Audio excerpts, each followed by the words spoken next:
My mantra is consider everything compromised and act accordingly.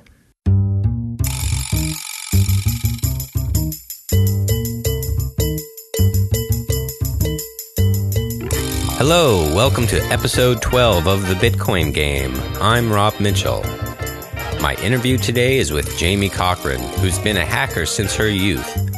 Currently, Jaime works at Bitcoin company Gem as a security engineer. If you want more info on anything we discuss, check out this episode's page at letstalkbitcoin.com.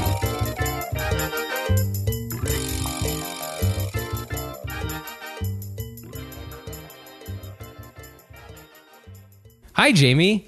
A few months ago, I was at Gem working with Melissa, helping to prepare for an LA Bitcoin meetup. Melissa somehow mentioned that you worked at Gem as a hacker to try to break into their system.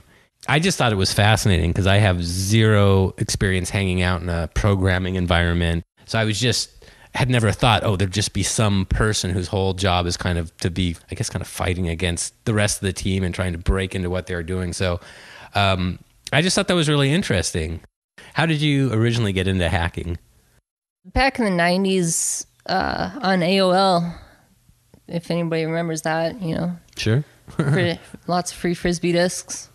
You could use what we call progs or proggies, which were programs that were built usually in Visual Basic or C. But there are programs that would, flood chat rooms, do mail bombings, and kick people offline, steal accounts, terminate people's accounts, steal credit cards, things like that. Okay, so you just jumped quite a bit there from AOL to.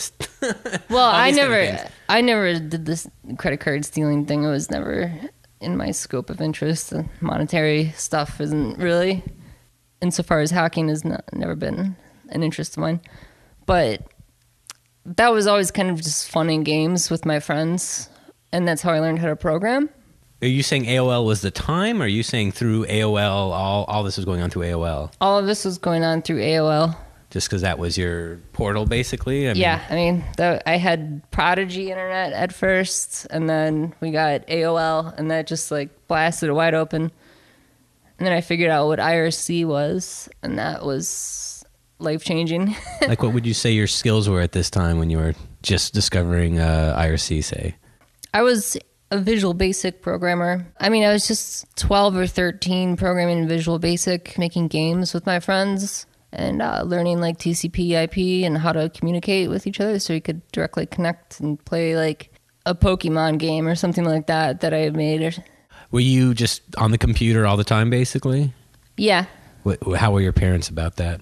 They wanted me to go outside more. I bet. Then I went and skateboarded for a while, and then I'd go back inside and spend the rest of the night until sunrise on the computer.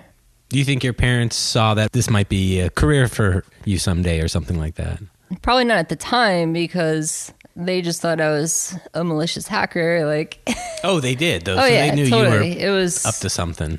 It was, my dad always made a joke about it. Whenever we'd go over to a family friend's house, he'd be like, if Jaime touches the computer and the FBI shows up, blame it on Jaime. So you surpassed his computer knowledge at a pretty young age. Yeah. From AOL, I pivoted to IRC like most people did, who are security engineers now, hackers nowadays around my age group. That was kind of the natural flow, at least for Americans.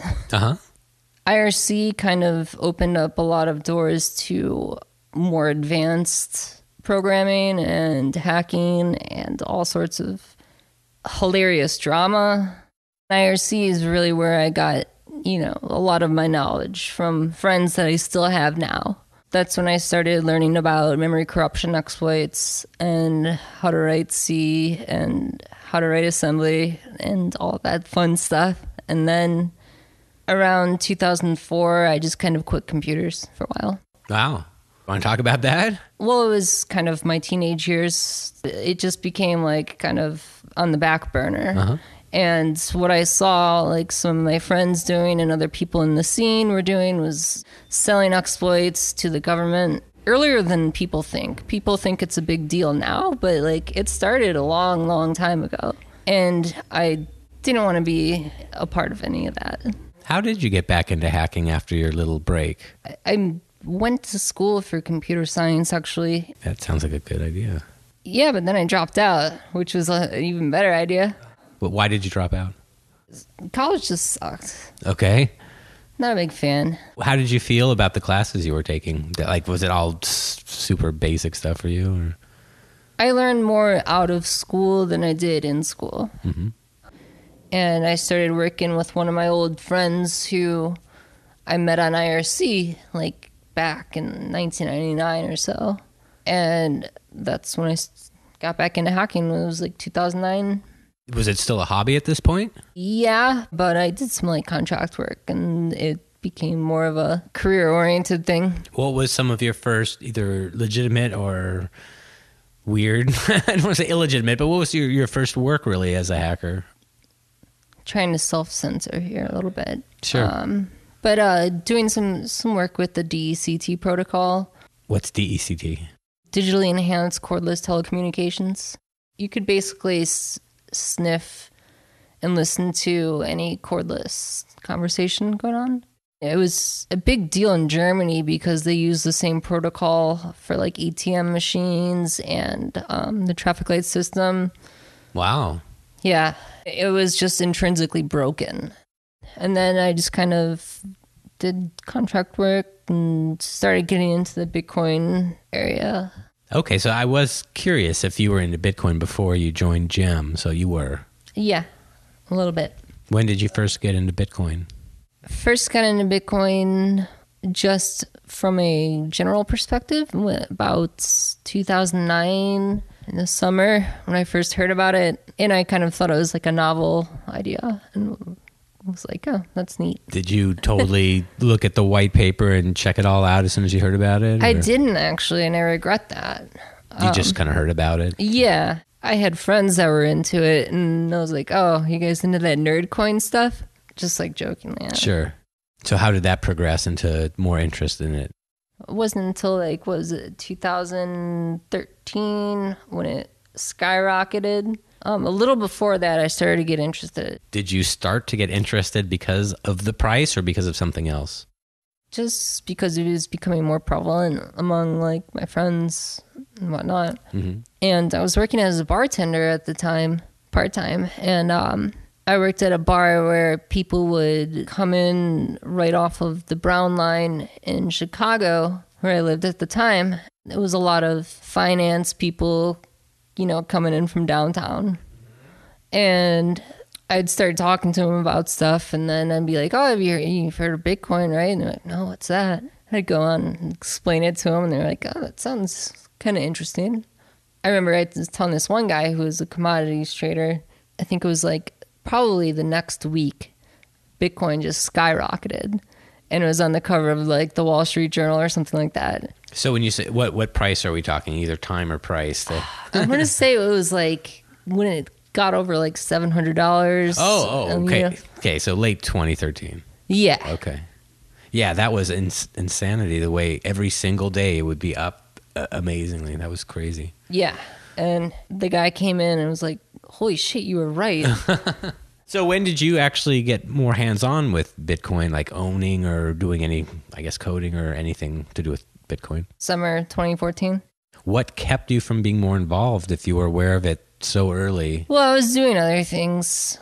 I was getting back into vulnerability development, learning the ways of memory corruption exploits in 2014, 2015. Is that a specialty of yours, or is that a really common way to break into things? It's a very common way to break into things. However, it's very difficult nowadays because of the technology that mitigates memory corruption has progressed so much that actually exploiting and successfully exploiting memory corruption vulnerability is significantly lower than it was, say, 15 years ago. There's lots of reverse engineering involved. So if somebody overflows a buffer in XYZ program and you get like a segmentation fault and you get a core dump, and so you go and analyze that core and figure out.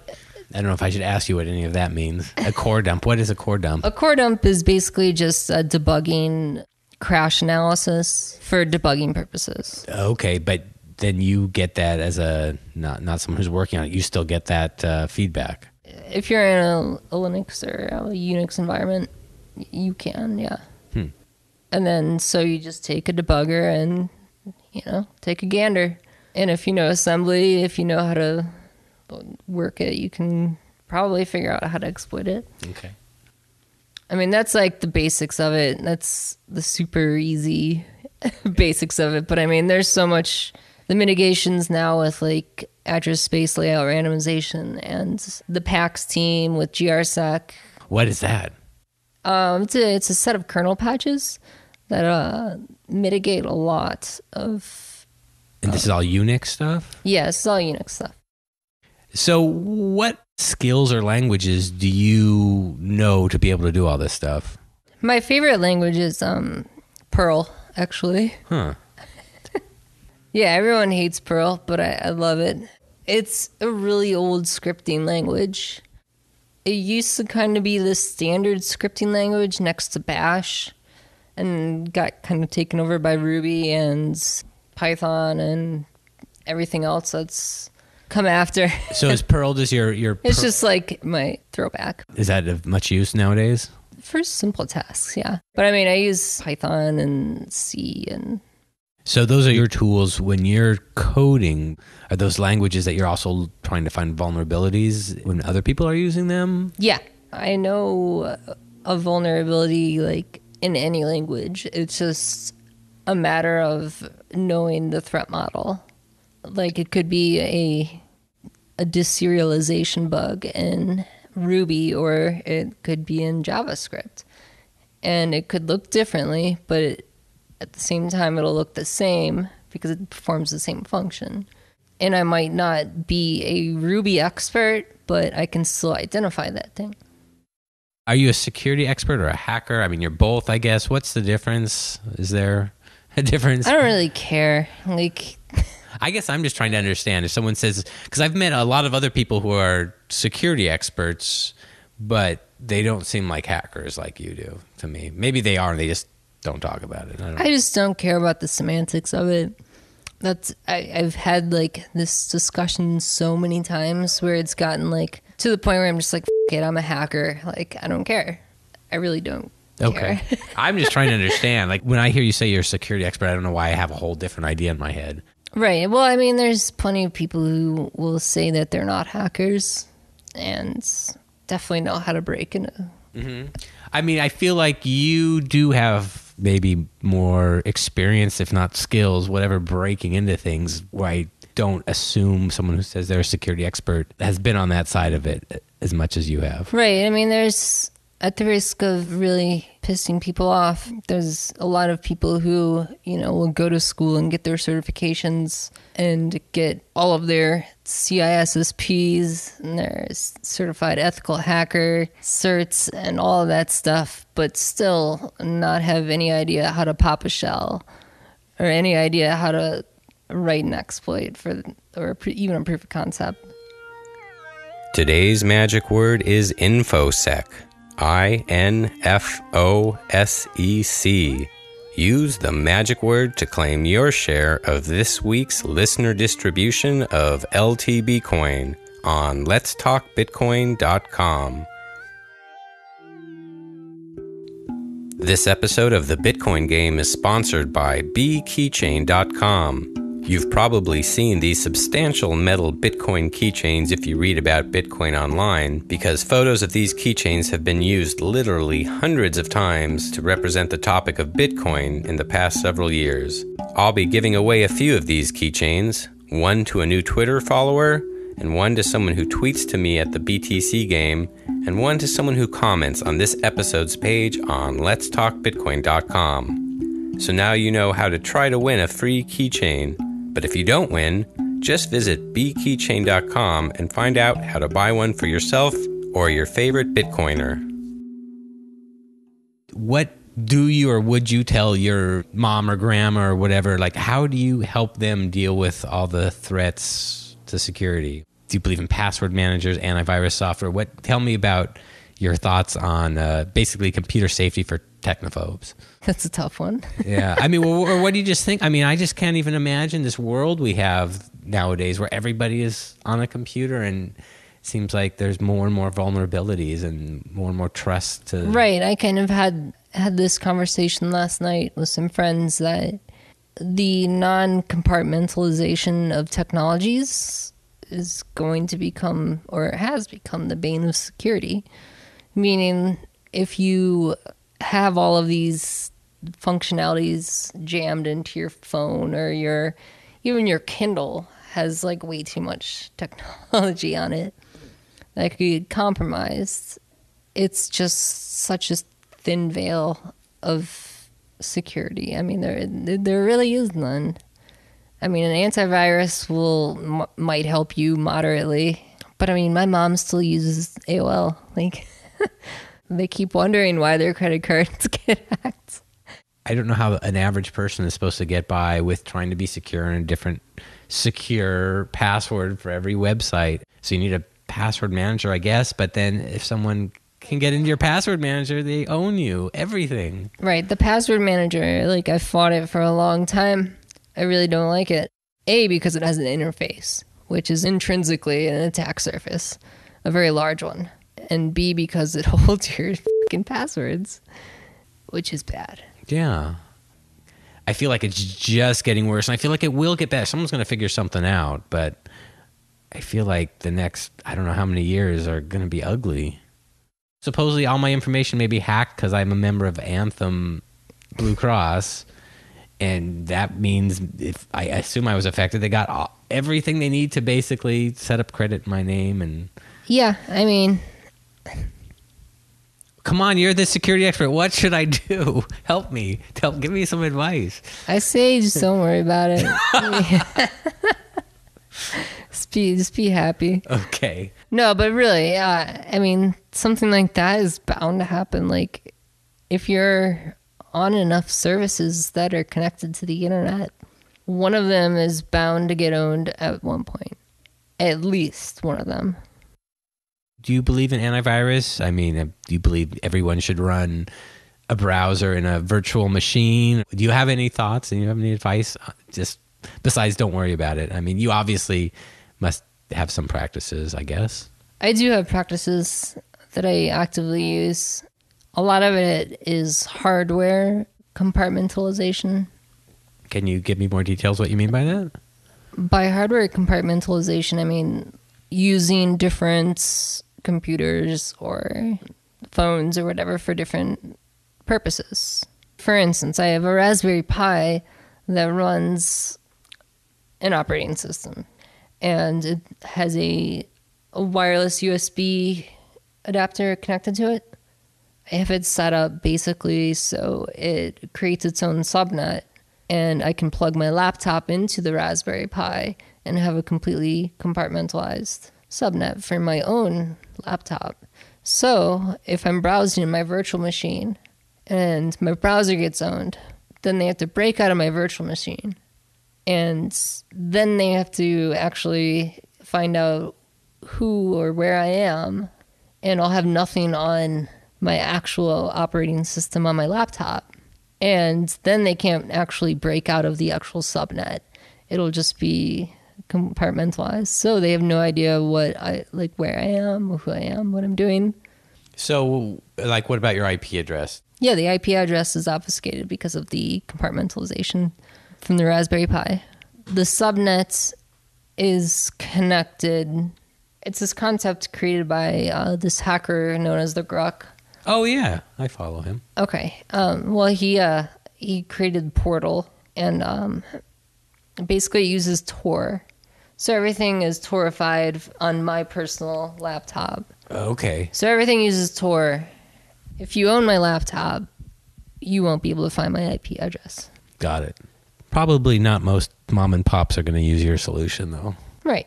But maybe mom and pop can browse the internet using their iPad and, do email on their laptop. Hardware compartmentalization is, I think, a very solid solution.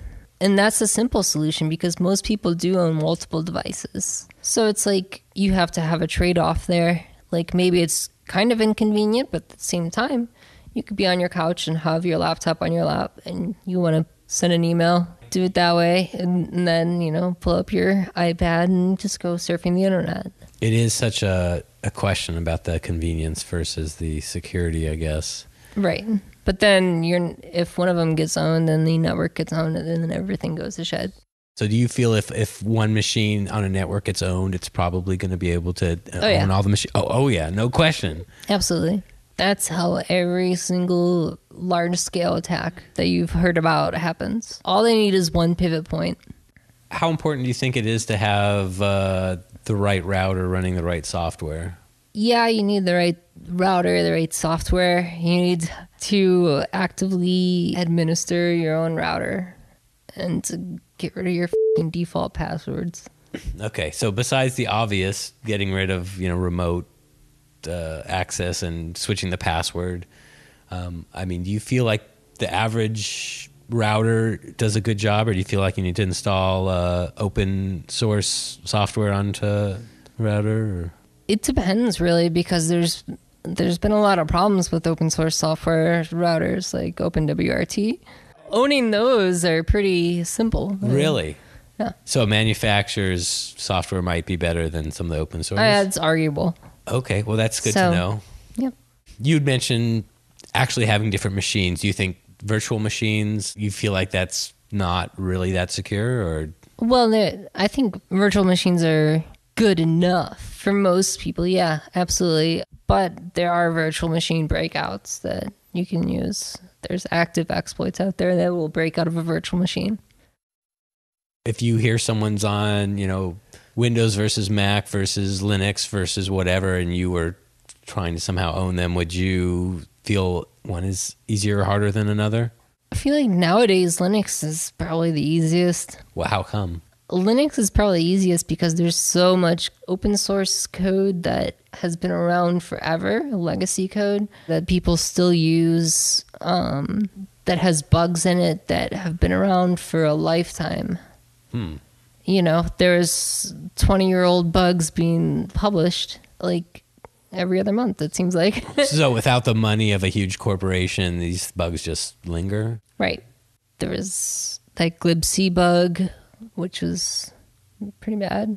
Heartbleed, OpenSSL bugs. There's one in the LZO compression algorithm. The biggest threat from something like Heartbleed was, getting confidential information leaked from a website. Did you play with that vulnerability at all? I couldn't comment. Really? No, I played with it. Obviously, everyone did. It seems like, well, everyone in your ilk. Everyone kind of, nothing illegal, but it was oh, this is neat. So it would spit back kind of random data though, right? Right. It just was chunks of memory. Did you just play with it to kind of see what happens, or did you see if you could get any meaningful data? Yeah. There's plenty of times meaningful data got. You were able to achieve meaningful data grabbing. Yeah, on my own test machines. Yes. Of course. Not the Pentagon. Gem is the second Bitcoin company you've worked for. Do you feel very involved in Bitcoin, or are you just a hacker for hire and you're kind of just working for a Bitcoin company? I feel more and more involved in Bitcoin, every day, it seems like. And the thing with Bitcoin is there's, people who just really dig the technology. There's people who dig the liberty aspects. Where are you with Bitcoin? From a monetary aspect, for me, it's not that alluring, but that's just me because nothing monetary really. I'm not driven by anything monetary really. It's more like the long-term aspects of the blockchain protocol and the subversive nature of the technology, which really draws me in. I just like that there's so much potential in the protocol itself. And for me, I like the subversive nature of Bitcoin and cryptocurrencies. Because, I mean, we're really kind of butting heads with the largest institution in the world, the banking institution. Like, that's pretty heavy. Do you get into altcoins, especially like privacy-oriented altcoins, or? I haven't yet. I mean, I've explored them a little bit, but it's been kind of like on the back burner for me. And so it sounds like you're not trying to formulate whether Bitcoin will, be the only or the main or survive even in 10 years, or if it's just the blockchain technology will be the game changer. I mean, do you have opinions on that? I mean, I hope that Bitcoin flourishes, and maybe it doesn't, and where do we go from there? There's plenty of ways to go. And hopefully by then we will have the architecture to continue on. I've heard a lot of notable speakers in the space say, there still could be a bug or something in the code. Do you have any thoughts about that?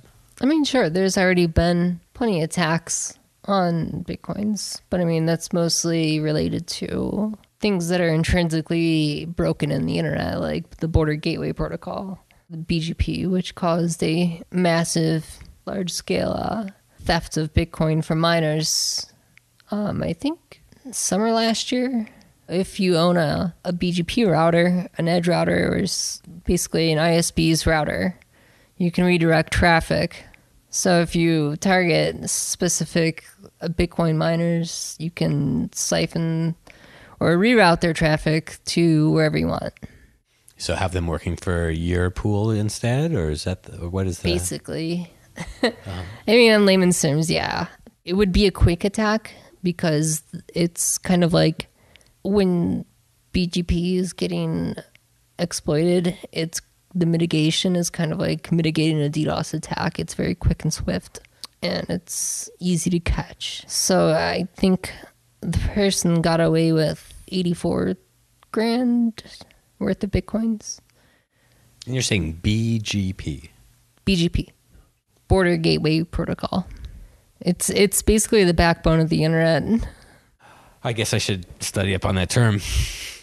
Well, the protocol is built into the internet. It's the backbone. So there's been intrinsic vulnerabilities in it known since like the 90s. There was a group called Loft Heavy Industries that presented in front of Congress and told them that they could take down the internet in 30 minutes. When was this?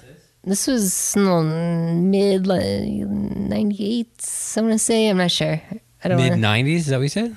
Yeah, mid 90s. Okay. They went and showed them, the NSA and other agencies, how to perform man-in-the-middle attacks using these vulnerabilities in the Border Gateway Protocol. Thanks a lot, guys, by the way. Good job. Did governments use that? They couldn't possibly comment. Okay. It was kind of a turning point, I think, when a bunch of hacker nerds kind of presented in front of Congress saying that there's this intrinsic vulnerability in the internet. Do you have any websites or social media accounts you'd like to mention?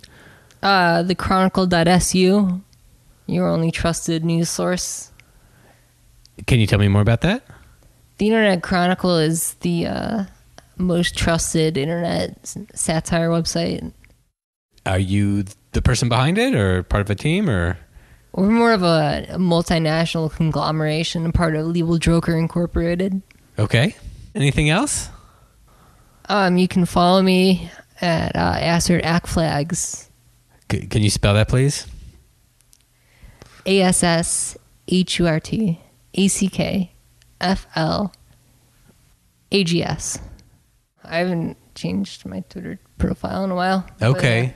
It's more of like a stream of consciousness, kind of like I will say whatever I want, whenever I want, I guess. Well, Jamie, thank you so much for coming on my show. Absolutely. Anytime. Thanks for having me. Thanks for listening to episode 12 of The Bitcoin Game. You can find a listing of all the episodes by going to thebitcoingame.com. Please let me know you listen by following or tweeting to the BTC Game on Twitter, or by commenting on this episode's page on letstalkbitcoin.com. If you're a regular listener, I'm sure you've noticed the new way I started the show. I'd love to know what you think. I'll be attending the Texas Bitcoin Conference in downtown Austin, Texas, March 27th through the 29th. Looks like I'll get to meet fellow LTB podcasters John Barrett and John Bush, as well as a bunch of movers and shakers in the Bitcoin industry. If you'll be there too, please say hello.